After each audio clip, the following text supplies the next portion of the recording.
Oke, baik. Oke, Ya, baik. Ya, alhamdulillah. Meskipun agak alhamdulillahirabbil alamin. jauh dari mata tapi dekat di telinga. Oke, tayyib tayyib. Iya. Baik, Bang Ude, hari ini kita akan kembali Iya, bersama dan di iya, dialog sore Ramadan akan insyaallah. pada malam ke-15 ini terkait moderasi beragama perekat Abaga NKRI. NKRI.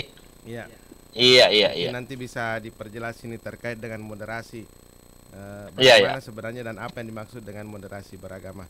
Oke, tapi sebelumnya Hmm, seperti biasa kita dengarkan dulu dan Sikri akan melantungkan ayat suci Al-Quran. Al-Qur'an. Oke, siap. أعوذ بالله من الشيطان الرجيم بسم الله الرحمن الرحيم فاعترفوا بذنبهم فسحقا لأصحاب السعير Bismillah.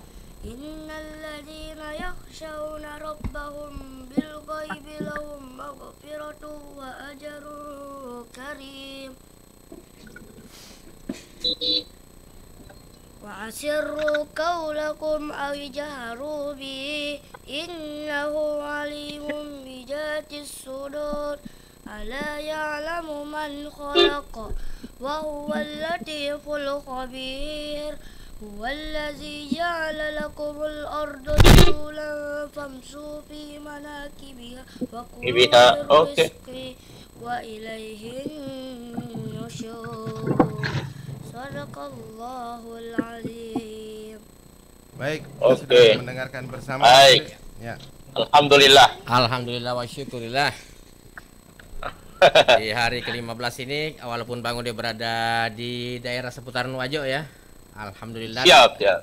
Iya, namun kita masih bisa berinteraksi. Tema kita hari ini terkait Oke. dengan moderasi beragama dan Sebagai kita mulai perekat silakan. NKRI. Ya, silakan tafadhal Bang Ude dengan fadilahnya. Iya. Baik. Bismillahirrahmanirrahim. Assalamualaikum warahmatullahi wabarakatuh. Waalaikumsalam Waalaikumsalam. warahmatullahi wabarakatuh. Iya. Alhamdulillah wa syukurillah wa la haula wa la quwata illa billahil aliyil azim. Allahumma shalli ala Muhammad wa ala ali Muhammad. Amma ba'du. Insya mesra bahwa sebentar malam kita memasuki malam yang ke-15 di 15. bulan suci Ramadan ya, dengan tema adalah moderasi beragama sebagai perekat NKRI. Iya. Dengan fadilah sebentar malam, insya mesra siapa yang melaksanakan ibadah tarawih, menghidupkan malam-malam Ramadan, maka sesungguhnya kata Allah, maka Allah akan memberinya dua kebebasan. Pertama, kebebasan dari api nerakanya Allah. Yang kedua, kebebasan masuk dalam surganya Allah Subhanahu wa taala. Iya. Ini satu motivasi yang sangat tinggi bagi kita bahwa umat Islam itu takut dengan neraka dan cinta kepada surganya Allah Subhanahu wa taala, dan tentunya itu dibuktikan dengan perbuatan-perbuatan yang kita lakukan, yakni amaliyah di bulan Ramadan. Oleh karena itu, semoga apa yang dijanjikan Allah melalui Rasulullah Sallallahu Alaihi Wasallam disampaikan kepada kita, menjadi motivasi beribadah kepada kita di bulan suci Ramadan. Demikian Islam mesra. Baik, iya. Terkait dengan moderasi beragama ini untuk perekat NKRI, dalam Islam juga dikenal dengan persatuan umat Islam, persatuan negara, persatuan berbangsa dan bernegara. Seperti apa ini, Bang Ude? Moderasi beragama itu kita kenal dengan kalau bangsa Indonesia itu mengenal dengan namanya Islam wasatiyah. Ya. Jadi Islam wasatiyah itu adalah Islam pertengahan. Jadi mempelajari Islam itu bukan dengan perasaan.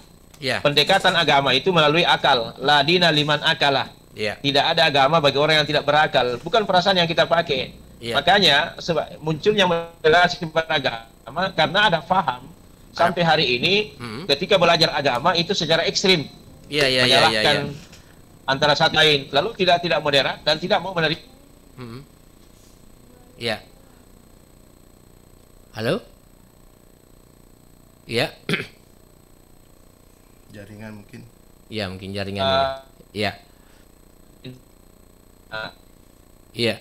Maka jadi kita memahami Islam itu dengan secara komprehensif.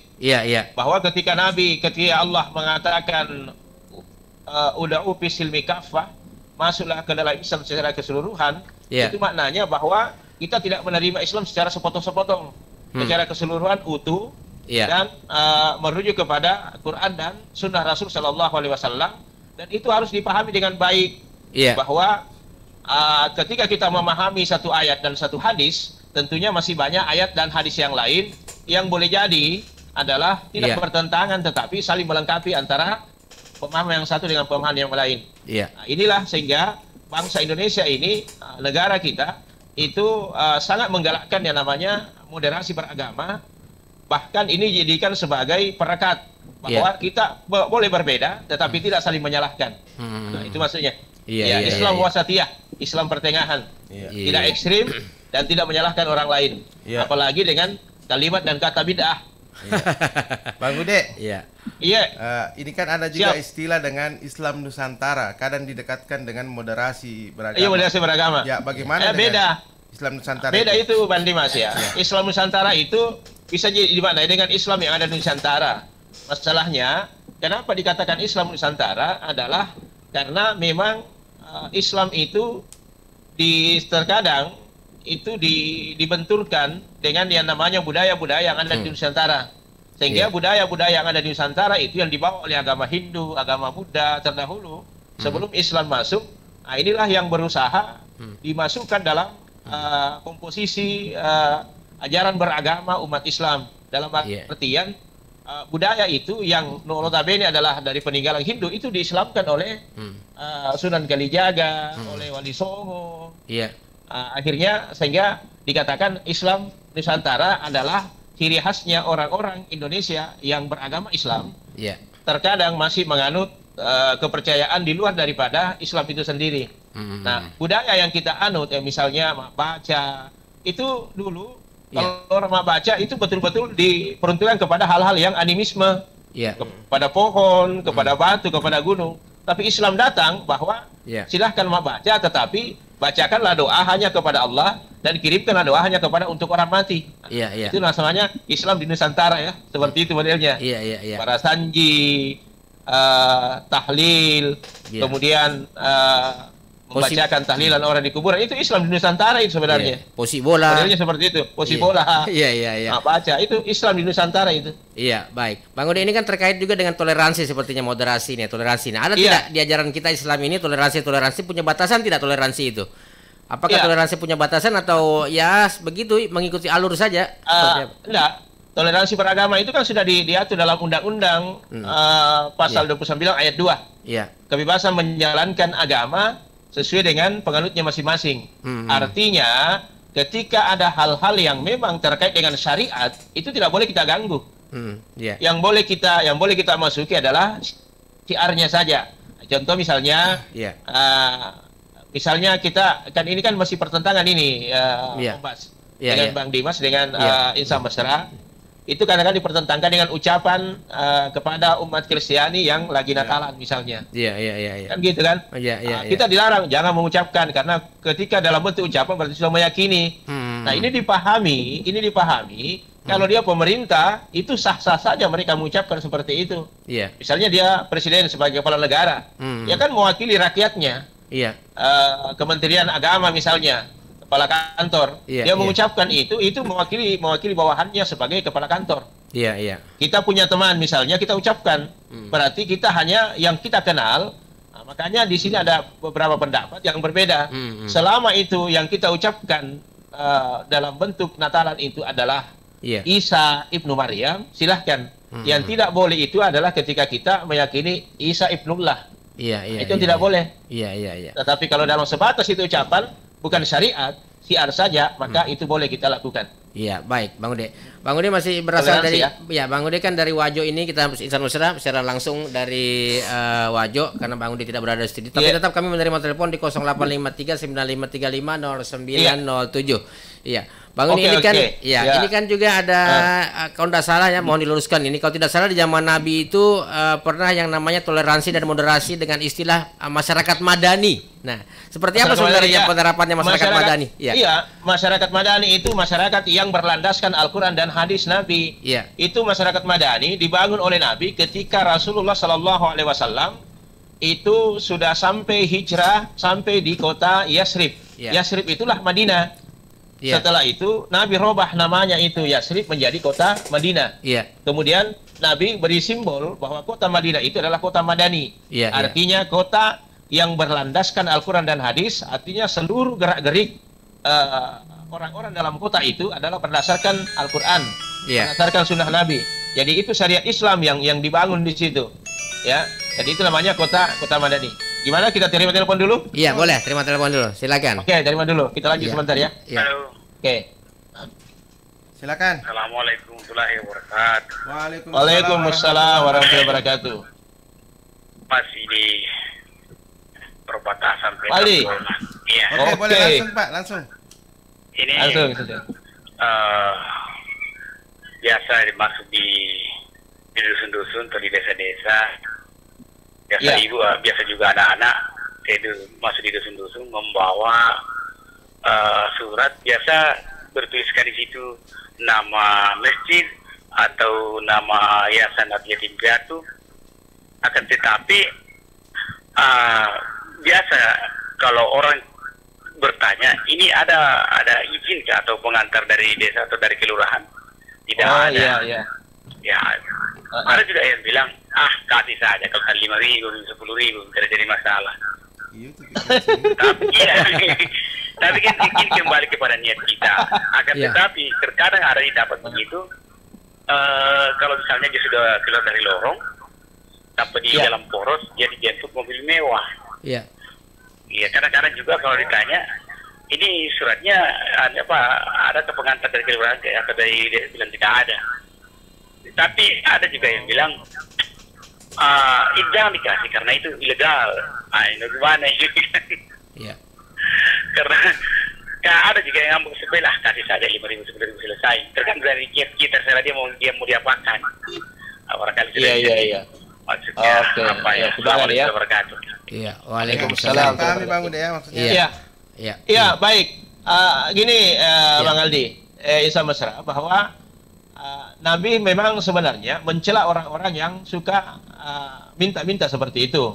Tetapi kondisi daerah kita, kenapa Nabi melarang yang seperti itu dan benci orang-orang yang seperti itu?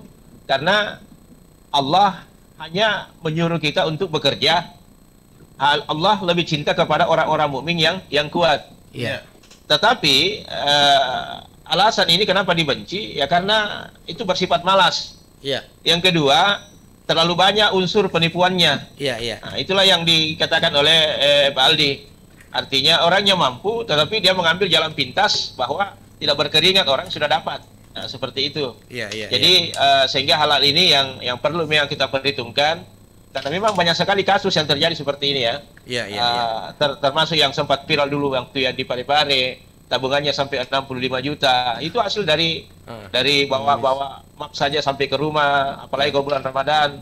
Itu terkadang memang dijemput dengan satu mobil yang mobil mewah lah, seperti yang dikatakan oleh Pak Andi.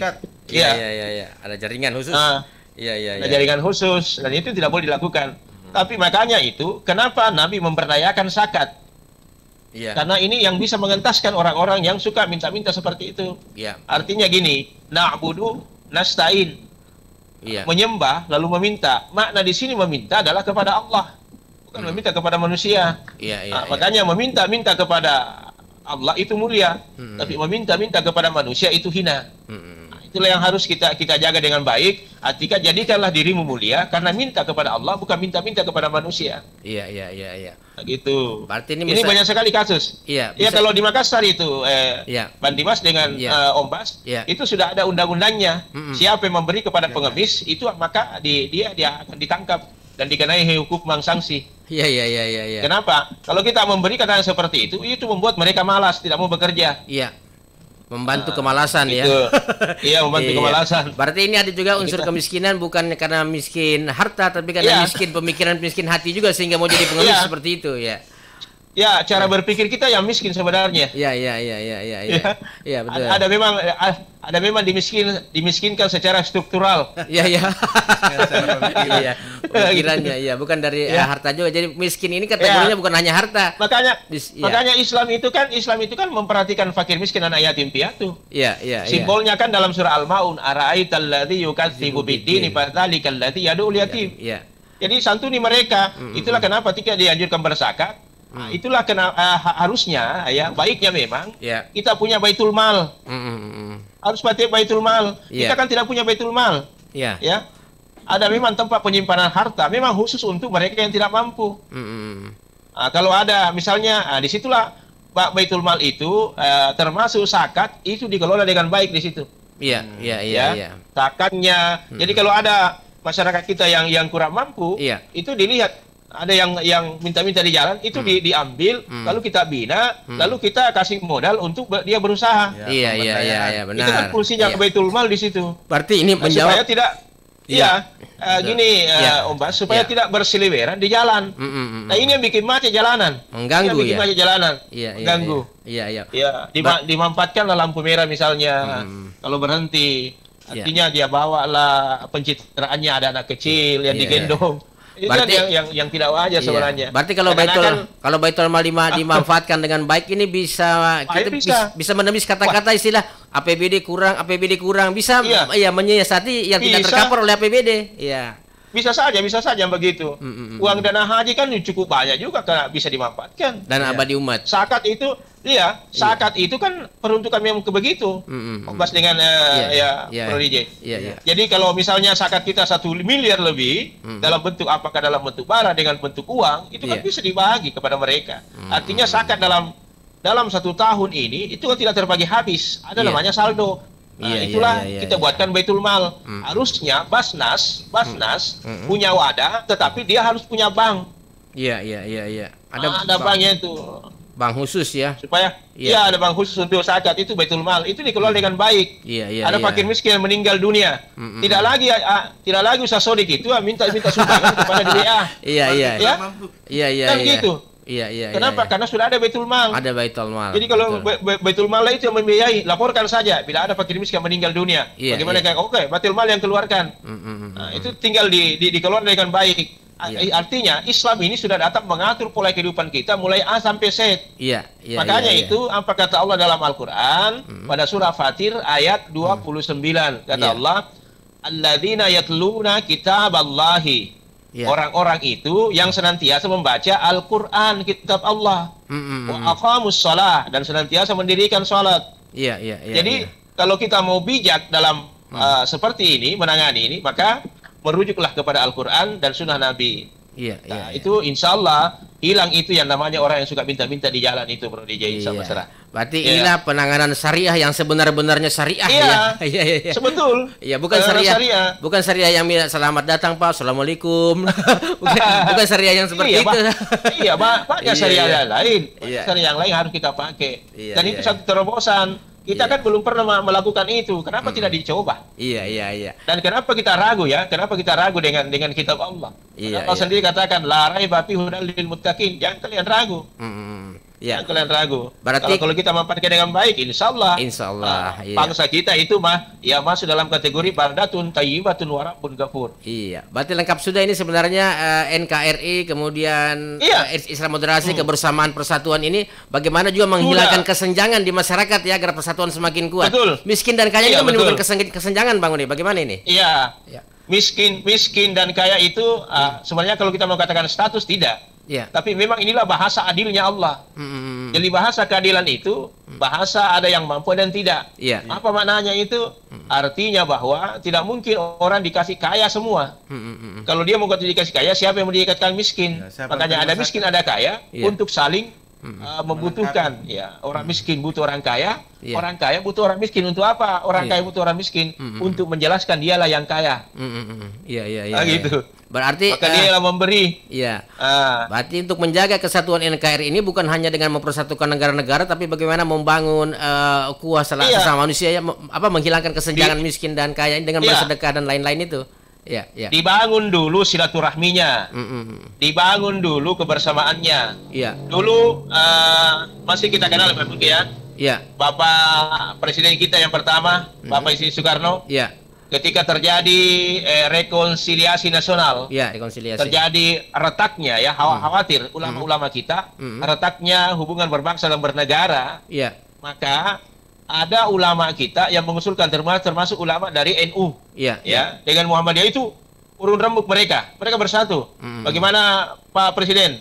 Kalau habis Lebaran nanti setelah Ramadan ini kita lakukan halal bihalal. Itulah rekonsiliasi nasional yang pertama kali dilakukan sejak berbangsa dan bernegara oleh Pak Presiden Soekarno. Itulah memperekatkan bangsa Indonesia dengan hubungan halal bihalal. Makanya setiap itu ada acara habis Lebaran itu adalah namanya halal bihalal. Tapi sekarang tidak, reuni akbar. Iya. Berarti zaman dulu itu tidak ada juga istilah ulama pemerintah dan bukan ulama pemerintah ya. Ini kan sekarang biasa terdengar seperti itu. Semua yang berstatus ulama adalah untuk memperbaiki bangsa dan negara. Iya. Bukannya ada kesenjangan seperti itu. Iya, baik. Berarti moderasi beragama dalam hal Islam ini diterapkan oleh kacamata Islam sebenarnya sudah benar ya, moderasi beragama diterapkan oleh NKRI ini. Betul. Iya. Kan yang ada itu adalah saling mendukung. Begini, kalau misalnya ya contoh ya moderasi beragama, antum pakai kunut, saya tidak pakai kunut, tidak ada masalah, jalankan saja. Iya.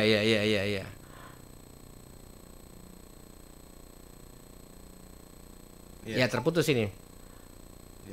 Ya, tidak ada gangguan jaringan. Ada gangguan jaringan mungkin. Yang tidak kunut. Iya. Ya, enggak boleh. Salah kau tidak kunut kok. Lebih salah lagi kamu karena kau kunut. Iya. Itu maksudnya adalah tidak menyerang pendapat satu dengan pendapat yang lain ya, gitu. Iya. Nah, kalau ini bagus, insya Allah kita berjalan seiring bersama. Artinya betul kita berbeda pendapat, tapi kalau kita sholat sama-sama menghadap ke kiblat, kan sama Ji. Iya. Itu sudah moderasi beragama sebenarnya itu. Ya. Iya. Berarti saling menghargai, saling menghargai ya. Terkait dengan masyarakat madani, masyarakat madani itu tadi. Kan di Indonesia ya. Satu tulisan oleh Anas Urbaningrum dulu yang memproklamirkan itu masyarakat madani konsepnya ya. Ini sebenarnya konsepnya dari Cak Nur, dari Prof Nurholis Majid. Itu yang moderasi beragama. Nah, kalau ini maksudnya masyarakat madani. Masyarakat madani itu adalah masyarakat yang memang landasannya murni adalah Al-Quran dan Sunnah Nabi. Kalau ini diterapkan dengan baik, maka hukum-hukum dalam sebuah negara itu dilihat dari bagaimana merujuk kita kepada Al-Quran, bagaimana merujuk kepada Sunnah Rasulullah Sallallahu Alaihi Wasallam. Dan inilah masyarakat yang selalu kita idam-idamkan. Artinya tentram, damai. Kenapa? Karena masyarakatnya betul-betul saling menghargai.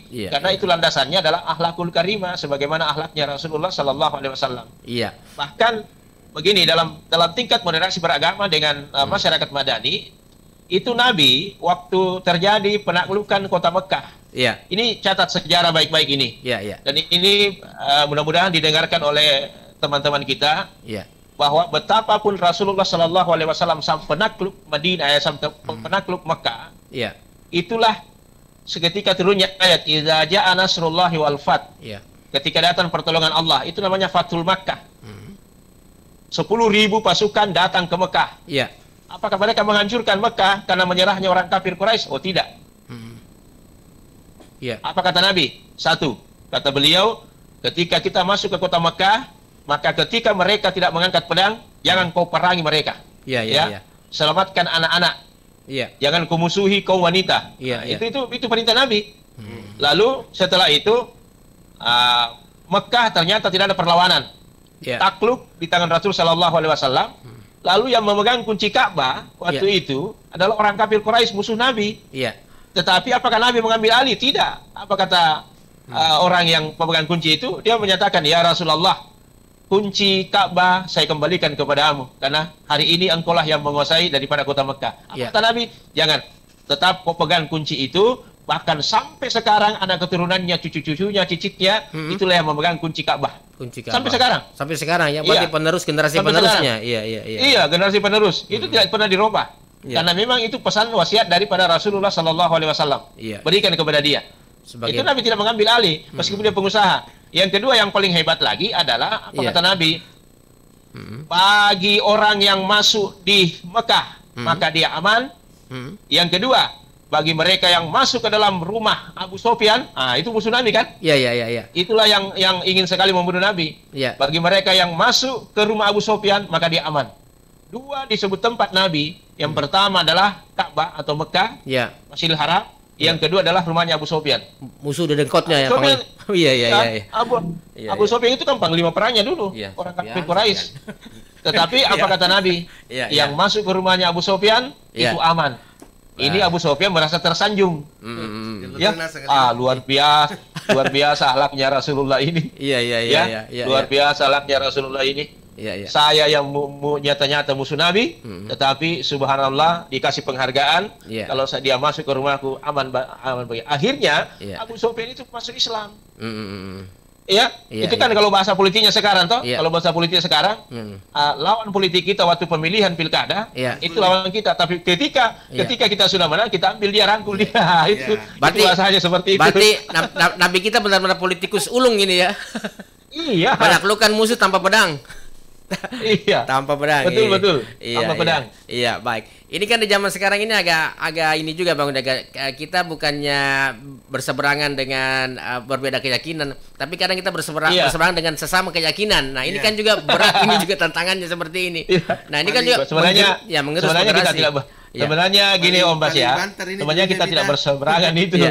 Cuma berbeda pendapat, cuma pendapatnya cuma ada orang-orang yang selalu mengklaim bahwa pendapatnya yang paling benar. Ini masalahnya. Masalahnya di situ. Jadi klaim pendapat itulah yang bahaya. Jangan pernah mengatakan bahwa pendapat kita lah yang paling benar. Tetapi semua pendapat ada kebenarannya dan semua teori ada benarnya. Tetapi terkadang ada pendapat itu gugur dengan sendirinya karena ada pendapat lain yang lebih baik. Tapi bukan berarti kita yang paling benar, enggak. Karena kita merujuk kepada hadis Nabi juga. Cuma bedanya dalam melihat hadis itu adalah konteksnya dengan teksnya. Ada orang memahami hadis dengan Al-Quran itu dengan teks, tapi tidak memahami dengan konteks hadis atau konteks Al-Quran. Jadi yang kita mau adalah konsepnya hadis. Itu maksudnya. Baik. Sisi lain dari moderasi beragama ini salah paham adalah ketika misalnya umat Islam sudah bukan berkiblat ke Ka'bah lagi, tapi berkiblat ke handphone, berkiblat ke teknologi. Ini kan gawat tuh, menggerus juga NKRI ini seperti ini Bang Ade. Iya, parah juga ini kalau begini nih. Iya. Artinya tidak boleh kita jadikan yang seperti itu karena kiblat kita jelas. Kiblat kita jelas. Adalah kiblat kita ke Makkah, ke Ka'bah. Kiblat kita memang kepada syariat Islam. Tetapi keyakinan itu tidak boleh kita paksakan kepada orang lain. Itu la ikraha fiddin, qad tabayyana rusdu. Artinya bahwa tidak ada paksaan dalam agama. Tapi kalau mereka mempelajari itu dan mereka yakin, tidak ada masalah, kita tidak larang untuk menganut itu. Cuma tidak boleh dalam undang-undang kan tidak boleh menyebarkan agama kepada orang yang sudah beragama. Dan tidak boleh, kalau tidak salah, tidak boleh mengatakan kebenaran di hadapan orang lain misalnya yang tidak sekeyakinan mengatakan bahwa kita lah yang paling benar. Karena kan salah satu keegoisan juga sebenarnya kalau seperti itu.